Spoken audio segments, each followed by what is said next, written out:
ท่านผู้ชมในโอกาสที่ได้เดินทางเข้าร่วมกองประชุมสากลว่าด้วยอนาคตอาเซียนครั้งที่ 31 ที่นครหลวงโตเกียวประเทศญี่ปุ่นท่านสดใสศรีพันดรนายกรัฐมนตรีแห่งสาธารณรัฐประชาธิปไตยประชาชนลาวยังได้เข้าร่วมกองประชุมธุรกิจลาวญี่ปุ่นเพื่อเสริมสร้างการร่วมมือด้านเศรษฐกิจการเข้าร่วมกองประชุมธุรกิจลาวญี่ปุ่นที่นครหลวงโตเกียวในวันที่ 11 มิถุนายน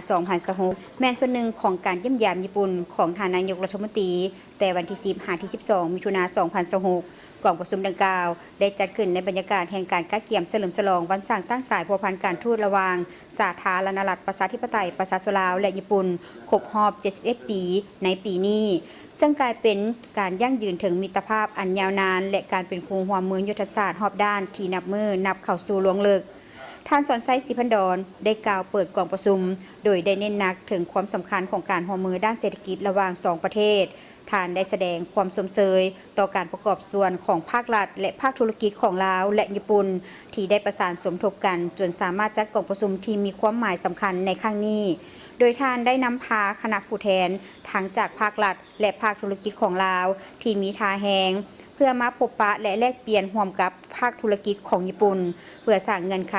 ให้แก่ภาคธุรกิจของสองประเทศได้รู้จักกันหลายขึ้นพร้อมทั้งสืบต่อแลกเปลี่ยนความคิดความเห็นในการส่งเสริมทางด้านธุรกิจการค้าและการลงทุนระหว่างสองประเทศให้นับขยายตัวอย่างกว้างขวางและเกิดดอกออกผลยิ่งขึ้น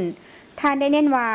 ลาวและญี่ปุ่นมีการร่วมมือทางด้านเศรษฐกิจการค้าและการลงทุนอย่างต่อเนื่องโดยเฉพาะในขอบการร่วมมือที่สองฝ่ายที่มีการลงนามและจัดตั้งปฏิบัติสัญญาการเปิดเสรีส่งเสริมและปกป้องการลงทุนสองฝ่ายนับแต่ปี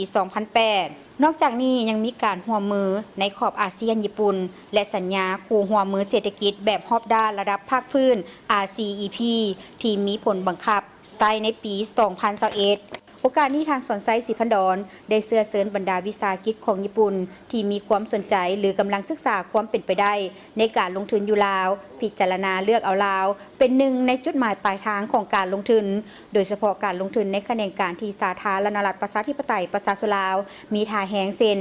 การผลิตสินค้าเกษตรกรรมสะอาดที่มีมูลค่าสูงอุตสาหกรรมปรุงแต่งที่นำใช้นวัตกรรมและเชื่อมโยงกับฐานการผลิตในอาเซียนพลังงานสะอาดการพัฒนาพื้นฐานโครงสร้างโลจิสติกและการบริการปิ่นอ้อมท่านนางพรวรรณอุทวงศ์รองรัฐมนตรีรองประธานผู้ประจำการคณะกรรมการส่งเสริมการลงทุนแห่งชาติยังได้กล่าวคำเห็นในกองประชุมโดยได้นำเสนอภาพรวมเกี่ยวกับสภาพการลงทุนอยู่สาธารณรัฐประชาธิปไตยประชาชนลาวและการลงทุนของญี่ปุ่นนโยบายการเชื่อมโยงเชื่อมจอดกับภาคพื้นและสากลการปรับปรุงนิติกรรมนโยบายการส่งเสริมการลงทุนพร้อมทั้งผลสำเร็จในการร่วมมือกับญี่ปุ่นในระยะผ่านมาสำหรับการลงทุนของญี่ปุ่นนับแต่ปี 1989 ถึงปัจจุบันญี่ปุ่นได้เข้ามาลงทุนใน 93 โครงการมีมูลค่ารวม 157 ล้านกว่าดอลลาร์สหรัฐในนั้นเป็นการลงทุนโดยโกงจากญี่ปุ่น 144 ล้านกว่าดอลลาร์สหรัฐซึ่งจัดอยู่อันดับที่ 14 ของการลงทุนต่างประเทศอยู่สาธารณรัฐประชาธิปไตยประชาชนลาวคะแนนการที่ญี่ปุ่นลงทุนสูงที่สุดแมนกสิกรรม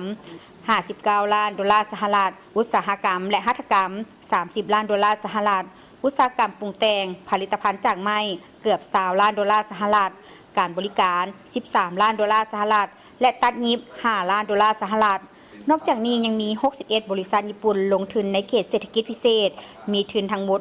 185 ล้านดอลลาร์สหรัฐในกองประชุมครั้งนี้บรรดานักธุรกิจลาวและญี่ปุ่นยังได้มีการนำเสนอธุรกิจของตนเองและท่าแหงในการแลกเปลี่ยนบทเรียนและการร่วมมือกันในการดำเนินธุรกิจอยู่สาธารณรัฐประชาธิปไตยประชาชนลาวใน9แขนงการบริมสิทธิ์ที่ได้รับนโยบายส่งเสริมพิเศษกองประชุมธุรกิจลาวญี่ปุ่นครั้งนี้ได้เป็นเวทีที่สำคัญในการเสริมสร้างสายพัวพันด้านเศรษฐกิจและการลงทุนระหว่างสองประเทศโดยนโยบายส่งเสริมการลงทุนที่เอื้ออำนวยและท่าแหงด้านภูมิศาสตร์สาธารณรัฐประชาธิปไตยประชาชนลาวยังเป็นจุดหมายปลายทางที่น่าสนใจสำหรับนักลงทุนญี่ปุ่นซึ่งจะประกอบส่วนสำคัญเข้าในการพัฒนาเศรษฐกิจสังคมของประเทศและเสริมสร้างการเป็นคู่ร่วมมือยุทธศาสตร์รอบด้านให้แน่นแฟ้นยิ่งขึ้น